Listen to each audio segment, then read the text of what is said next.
नमस्कार दोस्तों, जय हिंद, वंदे मातरम। मैं आपके साथ जायसवाल सर, आप सभी का स्वागत अभिनंदन है टीटी फैमिली शिक्षकों के परिवार जायसवाल कोचिंग सेंटर पर, पावर्ड बाय शिक्षा ही प्रकाश है। दोस्तों, आज की क्लास में हम बात करने वाले हैं गणित मैथ्स के। ये क्लास नंबर 4 रहेगा आपका। एनसीईआरटी बेस्ड क्लास चल रही है, नंबर सिस्टम की क्लास चल रही है अकॉर्डिंग टू सिलेबस अनुसार। जो पिछले सीटेट एग्जाम में पूछे गए प्रश्न है महत्वपूर्ण, यहाँ पे 15 प्रश्न करेंगे। इसके पहले क्लास 3 कंप्लीट कर चुके हैं, 3 क्लासेज कंप्लीट हो चुकी हैं, जिसका आई बटन पे यहाँ पे ऑलरेडी लिंक दे दिया गया है। प्रत्येक क्लास फ्री ऑफ कॉस्ट है। राष्ट्र हित में टीटी फैमिली है, शिक्षकों का परिवार है, आपका अपना आवर टीचर्स फैमिली है। गणित मैथ्स में 30 में से 30 नंबर लाना है, तो ये कंसेप्ट की क्लास विद पेडागोजी की क्लासेस बहुत इंपॉर्टेंट हो जाती है। तो चलिए दोस्तों, प्रश्न को कर लेते हैं। अब स्क्रीन पर आप लोगों के प्रश्न आ चुका है। प्रश्न क्या पूछा जा रहा है? प्रश्न पूछा गया कि किसी पिज्जा का 1/4 भाग रेनू ने खा लिया। शेष पिज्जा को 12 बच्चों में बराबर बांट दिया गया। इनमें से प्रत्येक बच्चे को पिज्जा का कितना भाग मिला? तो एक पिज्जा से यह प्रश्न पूछा गया था आपके सीटेट एग्जाम में। इस प्रश्न को कर क्या कर लेंगे, माने पिज्जा का भाग जो है, माना पिज्जा एक पिज्जा है, तब रेनी द्वारा खाया गया भाग कितना है? 1/4 भाग रेनू खा लेती, यानी 1/4 भाग रेनू का हिस्सा हो गया। शेष पिज्जा क्या होगा? हमारा पूरा पिज्जा एक है, रेनू ने 1/4 खा लिया, एक में 1/4 को माइनस कर लेंगे, हमारा शेष पिज्जा आएगा, यानी 3/4 हमारा शेष पिज्जा बचा। अब 3/4 को शेष जो पिज्जा बचता है बराबर 12 बच्चों में बराबर बांटा जाता है, तो 3/4 पिज्जा बचा और 12 बराबर बच्चों में बांटा जाता है, तो 1/, यहाँ पे 12 कर लेंगे, तो कितना हो जाएगा? 3 एकम 3, 3 चौको 12, 4 एकम 4 चौक 16, यानी 1/16 भाग क्या हो जाएगा? पिज्जा का। इनमें से प्रत्येक बच्चे को पिज्जा जो भाग मिला वह 1/16 भाग मिला। तो यहाँ पे देखेंगे पहला ऑप्शन 1/16 दिया गया है, वह सही हो जाएगा। इसी के साथ दूसरा प्रश्न क्या पूछा गया था? 3536 में यानी 35,362 में 5 के स्थानीय मान तथा इसके अंकित मान में अंतर क्या होगा? या स्थानीय मान अंकित मान के जगह जो है जातीय मान भी कभी कभी दिया जाता है, तो जातीय मान या अंकित मान सेम ही होता है। चलिए, पहला 5 देखिए, 5 लिख लेंगे, बराबर देखिए कितनी संख्याएं, 3 संख्याएं, 3 शून्य कर देते हैं, तो 5000 हमारा स्थानीय मान आ गया। जातीय मान उतना ही होता है जितनी संख्या होती है, तो जातीय मान अंकित मान 5 निकल के आ गया। 5000 में 5 माइनस करते हैं तो 4995 आता है, जो कि आपके थर्ड वाले ऑप्शन पे दिया गया है, वह हमारा सही हो जाएगा। ठीक है, चलिए बात करते हैं आपके अगले प्रश्न की। अगला प्रश्न है 4 अंकों वाली सबसे बड़ी संख्या और आपके 3 अंकों वाली सबसे छोटी संख्या का योगफल बताना है। तो 4 अंकों वाली सबसे बड़ी संख्या कौन कौन सी होती है? आप सभी लोग जानते हैं, 9999। और 3 अंकों की सबसे छोटी संख्या क्या हो जाएगी? 100 हो जाएगी। और इसमें हम प्लस कर लेंगे 99, 91 10, 91 10, तो कितना आ रहा? 10,099। किस ऑप्शन में दिया गया है आप लोग देखेंगे, थर्ड वाला ऑप्शन दिया गया है, वह हमारा सही हो जाएगा। इसी के साथ आइए बात करते हैं आपके अगले प्रश्न की। अगला प्रश्न क्या पूछा गया था आप लोगों की स्क्रीन पर है, 10 इकाई 10 दाई 10,000 बराबर है, यह किसके बराबर होगा? देखिए, 10,000 मतलब 10 लिखेंगे और 3 जीरो कर देते हैं। इसके बाद 10 दहाई मतलब 10 लिखेंगे और दहाई में कितना होता है? एक ही शून्य होता है, तो 10 दहाई मतलब 100, और 10 इकाई मतलब 10। अब इसको प्लस कर लेंगे, 0 1 1, ठीक है, 0 1, तो 10 11 0 किस में दिया गया? 10 11 0 थर्ड वाला ऑप्शन दिया गया, जो कि सही हो जाएगा। तो 10,110 हमारा आंसर आ जाएगा। आइए बात करते हैं अगले प्रश्न की। 26 और 26 शतांक को कैसे लिखा जाएगा? तो 26 और 26 शतांक को कैसे लिखा जाएगा, सभी लोग बताइए। तो 26 और 26 शतांक को जो लिखा जाएगा वह 26.26। देखिए, एक शतांक को क्या लिखा जाता है? एक शतांक को 0.01 लिखा जाता है, तो 26 शतांक बराबर क्या होगा? 0.26 हो जाएगा। ये 26 शतांक हो गया, तो 26 और 26 शतांक लिखना है, तो 26 हो गया प्लस 0 0 कर देंगे और 26 शतांक को जोड़ लेंगे, तो 0.26, तो 26.26 हो गया। इतना जान लीजिए, क्या जान लेना है आप लोगों को कि 1 शतांक की वैल्यू 0.01 होती है। तो 26 शतांक की वैल्यू 0.26 हो जाएगी, और 26 है तो 26 और 26 शतांक 26.2। वैसे दशमलव के बाद एक एक अंक पढ़ा जाता है, 26.26 इस प्रकार पढ़ा जाएगा। यहाँ पे जो सेकंड ऑप्शन दिया गया वह हमारा सही हो जाएगा। इसके साथ ही अगला प्रश्न पूछा गया था, गुणनफल 1109 गुणे 505 में कौन सी संख्या घटाई जाए इतनी संख्या प्राप्त हो जाए। इस प्रकार का एक प्रश्न हम ऑलरेडी पिछले क्लास में कर चुके हैं। अगर आपने पिछले क्लास ज्वाइन किया होगा तो आपने इस प्रश्न को अभी तक सॉल्व कर लिया होगा। जी हाँ, बहुत ही आसान सा है। करना क्या है कि इनमें से कौन सी संख्या घटाई जाए तो इनका गुणा कर लीजिए, -x घटाया जाए। इनका जो गुणा करेंगे जो मान प्राप्त होगा आपको 50 में 50 में माइनस कर देना है। जो अंक बड़ा हो जो छोटा उसमें ऋण लगा के माइनस कर देना है। इनमें से जो संख्या प्राप्त हो जाएगी वही संख्या हमारी यह हो जाएगी, x की वैल्यू निकल आएगी। या क्या घटाया जाए वह संख्या हमारी निकल आएगी। ठीक है, चलिए एक बार और आपको बता देते हैं कैसे करना है। चलिए कर लीजिएगा। 1109 लिखा हुआ है गुणे 505 लिखा हुआ है, -x के लीजिए, x संख्या घटाया जाए तो हमारी संख्या 50 प्राप्त हो जाए। ठीक है, 5,05,050 50 तो x बराबर क्या होगा, x को हम इधर लाएंगे, x इधर हो जाएगा। 50 को इधर लाएंगे। 1109 में 505 का गुणा करेंगे, कितना संख्या प्राप्त हो जाएगा सभी बताइए। 5,60,60,045 5,60,60,045 में 50 को माइनस कर लेना है। ठीक है, हमारी जो वैल्यू निकल के आ जाएगी वह वैल्यू हमारी कौन सी हो जाएगी, 54,995 54,995, जो कि राइट ऑप्शन हो जाएगा। अगला प्रश्न पूछा गया था, 19,009 भागे 11 9,090 भागे 11 से प्राप्त शेष फलों का गुणनफल। अब इसमें 11 का भाग कर दीजिए। 11 का भाग करेंगे, एक बार जाएगा 8 आ जाएगा, फिर शून्य उतारेंगे। 11 7 बार जाएगा 77 हो जाएगा, 3 आएगा फिर शून्य उतारेंगे। 2 बार जाएगा 11 दूनी 22 8 आ जाएगा, फिर हम 9 उतार लेंगे तो 11 8 88 8 बार जाएगा। यहाँ पे शेषफल 1 बच रहा है। ठीक है, अब इसका 11 से भाग करके देखते हैं तो 11 8 88 2 हुआ, 9 आया 29 हो गया, 11 दूनी 22 7 आया 0 हो गया, 11 6 का 66, यहाँ पे 70 में 66 4 करेंगे तो इस शेषफल का 4 आता है। पहले का शेषफल 1 था तो 4 गुणे 1 करेंगे, दोनों शेषफल का गुणनफल पूछ रहा है तो 4 गुणे 1 कर लेते हैं तो 4 एकम 4 हो जाएगा। पहला ऑप्शन सही हो जाएगा। नो डाउट, आई होप आप लोग समझ गए होंगे।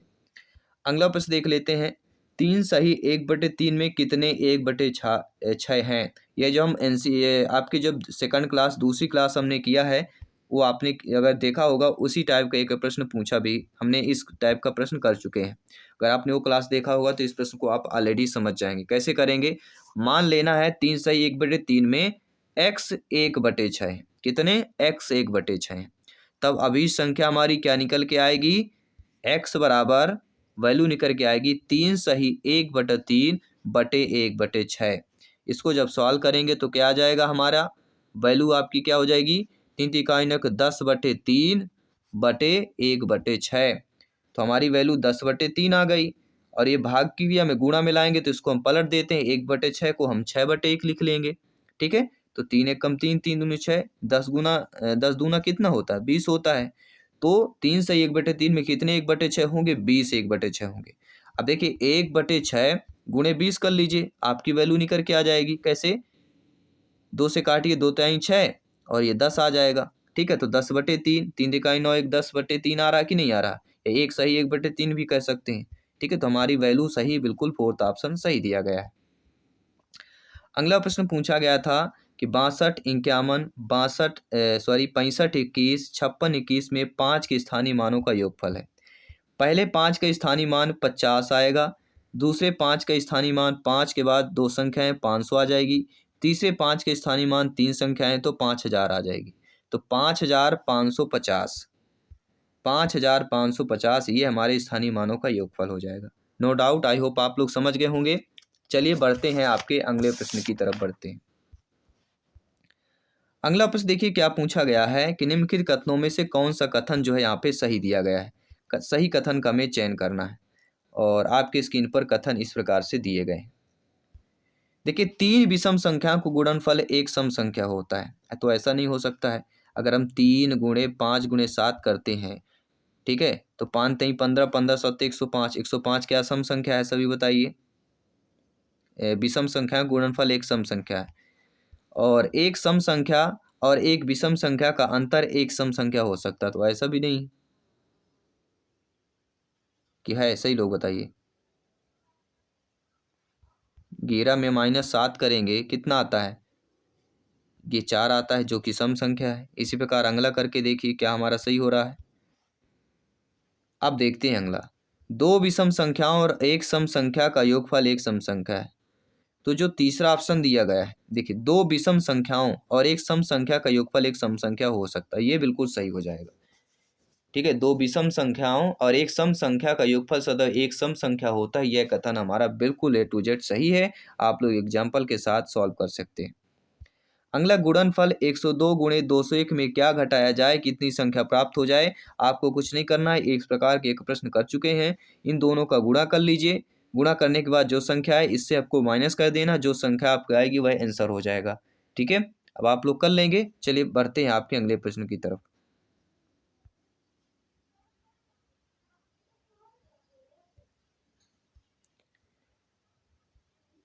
ये प्रश्न ऑलरेडी हम कर चुके हैं, कहाँ तक कर चुके हैं, अब देख लेते हैं अगला प्रश्न। देखिए अगला प्रश्न जो हमारा पूछा गया है, पहले इसके पहले भी कुछ प्रश्न है, इनको भी कर लेते हैं। ये वाला प्रश्न चलिए कर लेते हैं। ठीक है, ये वाला प्रश्न कर चुके हैं, ये वाला प्रश्न करते हैं। प्रश्न है कि 11,0,1,1 को 11 से भाग देने पर प्राप्त भाग फल व शेष फल का योग करना। तो ये लोग आप लोग ऑलरेडी कर लेंगे। 11 को यहाँ से जब भाग देंगे तो एक बार जाएगा, ठीक है, 0 आ जाएगा, 0 यहाँ भी 0 आ जाएगा, 1 आएगा। जब ऑलरेडी ठीक है दशमलव लग चुका है, दशमलव के बाद आप 0 बढ़ा सकते हैं, भाग न जाएगा, फिर 0 आ जाएगा, फिर यहाँ पे 0 आ जाएगा। ठीक है, तो यहाँ पे हमारा कितना बच जाएगा सभी लोग बताइए। 0 का आएगा, यहाँ पे 1 उतर के आएगा, यहाँ पे 0 आपका नहीं आ सकता, 1 आएगा ना, क्योंकि यहाँ पे 1 संख्या उतरेगी।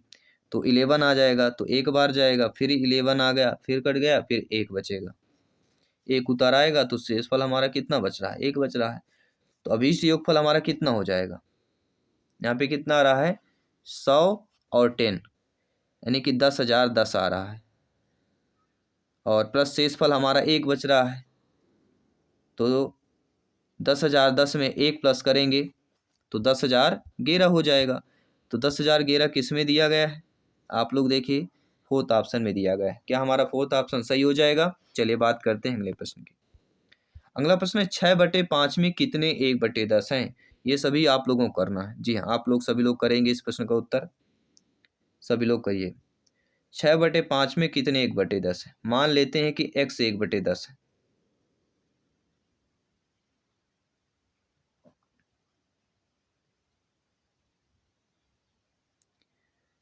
ठीक है, 6/5 में मान लेते हैं कि x 1/10 है।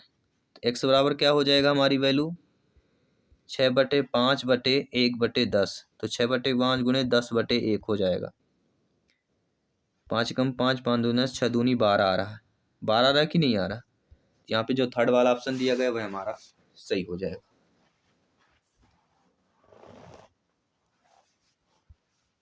चलिए बात कर लेते हैं अगले प्रश्न की। अगला प्रश्न क्या पूछा गया है।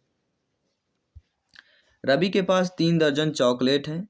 उसने उनका 1/3 भाग अपने पड़ोसी को, 1/6 भाग रेहाना को और 1/4 भाग अपनी बहन को दिया। उसके पास अब कितनी चॉकलेट बची।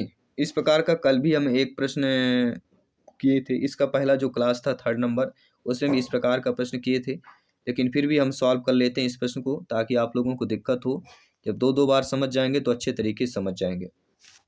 देखिए रवि के पास जो बची चॉकलेट थी वो हमें निकालना है।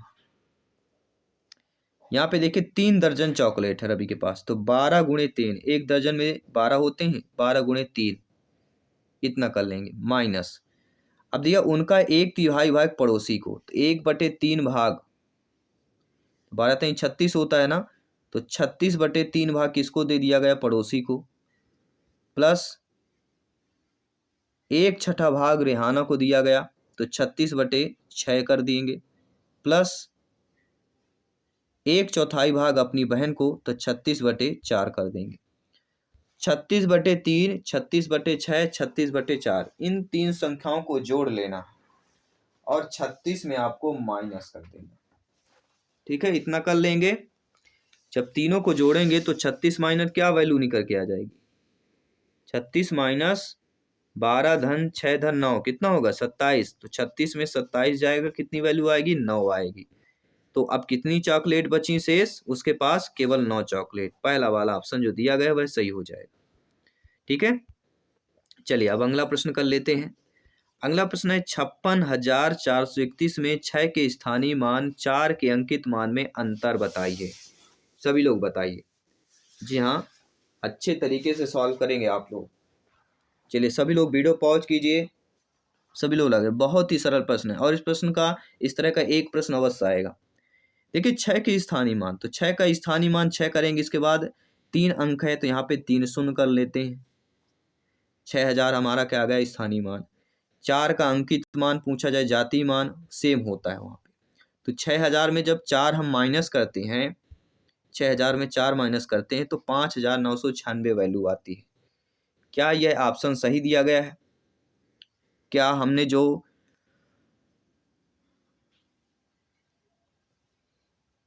आंसर निकाला है सही निकाला है?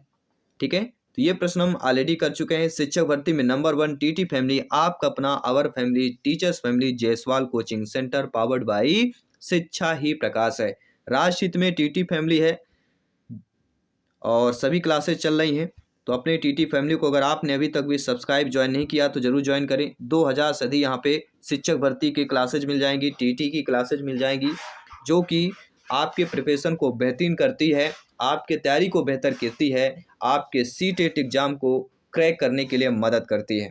मैं आपके साथ जायसवाल सर मिलता हूँ आपकी इवनिंग में जो क्लास रहेगी 7 to 7:30 हमारी क्लास रहेगी, लाइव क्लास रहेगी ईवीएस पर्यावरण की। तो सभी ज्वाइन कीजिएगा, 7:30 की क्लास रहेगी। जय हिंद, वंदे मातरम। मिलता हूँ आपकी अगली लाइव क्लास में।